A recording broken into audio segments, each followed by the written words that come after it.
Putting together to work as always.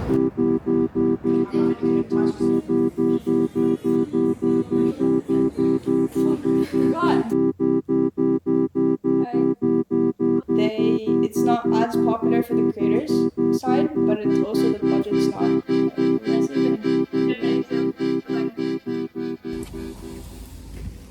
Alright. So I'm back in town, back in Tokyo. Go catch up with an old friend now. You know, I don't really love being back in Tokyo, and I don't usually have that many friends in Tokyo anymore, but you know, I have a lot of friends that are from Tokyo. They'll eventually come back here once in a while, so it's nice to be here and meet up with them, catch up with them when I'm here and when they're here at the same time. So I am excited for it. It's been a while. I'm just gonna catch up with an old friend now.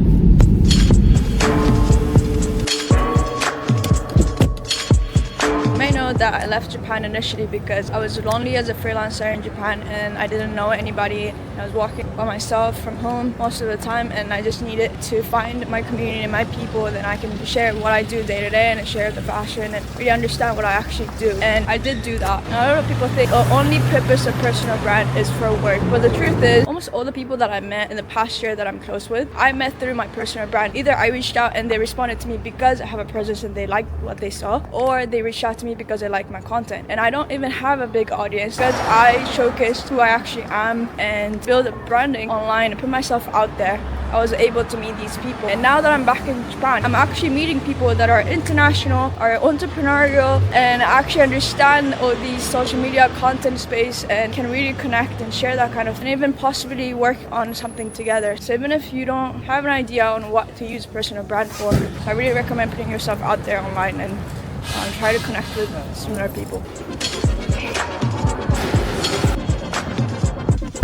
So yesterday I went to meet up with this big entrepreneurship guy in Japan, and a couple months ago I came across his content. He was the first one I saw that was international, speaking about entrepreneurship in English, and he is in Japan and he's building his business in Japan. That was the first time I saw anybody doing that, so I was really intrigued by his content. So also him and his partner spent a lot of time in Bali. It was just really cool to see somebody like that. Yesterday I had a pleasure of meeting him. Shout out to him. His name is Yuya. He really gave me a lot of ideas. Were more like a push that I needed to go for things that I always avoided doing, but I always knew in the back of my head I should be doing. To be honest, like, I've been kind of stuck with business. Like, I really don't know where to go. Now I'm at the exciting, ready to build phase. So it's 8 a.m.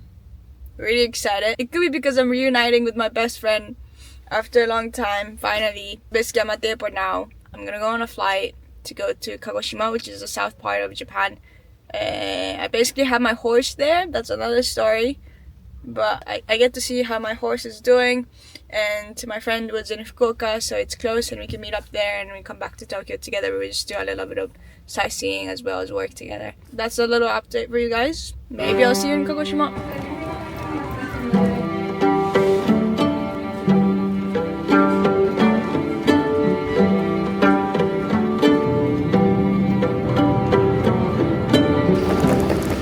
I try to be positive about things usually, but I need to run because literally the flight was delayed for like an hour, and in Japan flights are never delayed. Like if it's delayed for like 50 minutes, they make a big deal out of it. Plane, it was moving for an hour, and guess why? It was freaking because of a VIP guest or something that was landing at the freaking airport. Please, somebody has to explain that to me because the sky is so huge. We're gonna crash into each other or what? What was the freaking issue? I feel like for companies that make such a big deal out of delays, whatever they make exceptions for, sometimes just blows my mind. There's no message or anything, there's no takeaway or anything, I just needed to run. But I'm gonna get a car now and I'm gonna go pick up my friend, and so excited to see her.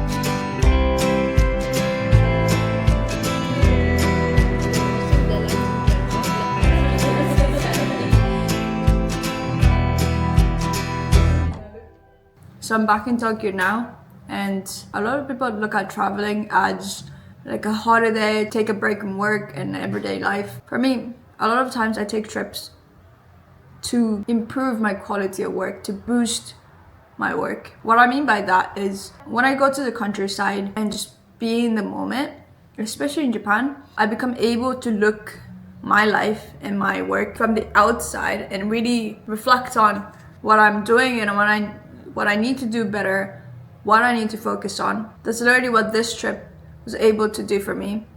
Now I know exactly what I need to focus on. I feel ready more than ever. I feel so motivated.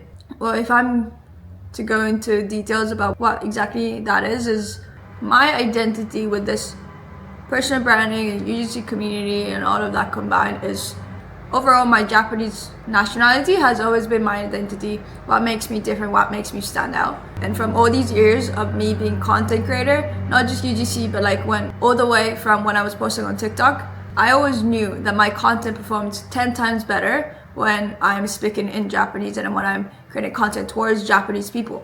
And for all those reasons, I always felt it is my mission to talk to Japanese women, inspire Japanese women, but it's always been stopping me because I'm not that good in talking to Japanese, first of all, and also just the Japanese business culture.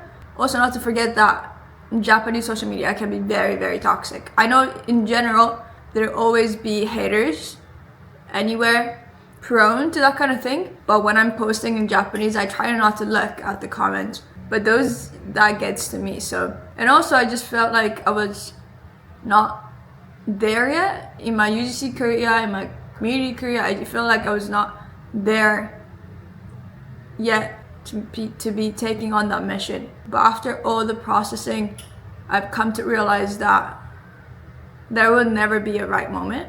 And also I've been avoiding putting myself in an uncomfortable situation. And that's what you have to do. You have to keep putting yourself in an uncomfortable position. That's how you keep growing. So the trip just allowed me to reflect and really realize all of that. And now I feel motivated to kick off everything and really be in the building mode again. Yeah, so now let's see what happens.